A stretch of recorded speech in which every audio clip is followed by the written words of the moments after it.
केमती अच्छा आपण मैंने आज आम गोटे कपुल वेडिंग रे किछि बाट बाहर की जाइनु वर्षा एत जोर है आम जाई पालुनी देन से वर्षा ओदा है आम सांग सिपु घर गलु आ सेठारे पकुड़ीर मजा नेलु। वर्षा पूरा 9 टा 11:30 जाए लागिकी रही भितर बर भाई आमर कॉल करी कहले तुम जदि न आसो बाहा हेबिनी तो आमको वर्षा ओदा ही जावा पड़ला। पहुंचला परे आमर फास्ट नजर खाइबा एरिया पर पड़ला आ जगह देखि आपण जानि परथिबा हम बदाची भोकिला रहबू। जेहेतु आम बर पक्षरु जाइथिलु त भाई को आमर जाई कांग्रेचुलेशन जणैलु।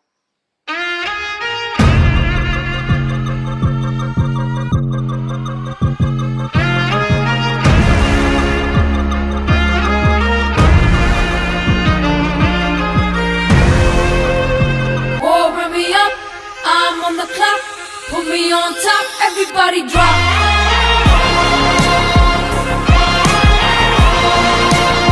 तो फाइनली रात 2टा पर हो आम चाह पी घर पलि आसलु। जदि आपको मिनी ब्लॉग वीडियो भल लगी तो आम चैनल को लाइक शेयर सब्सक्राइब करूँ। देखा नेक्स्ट वीडियो।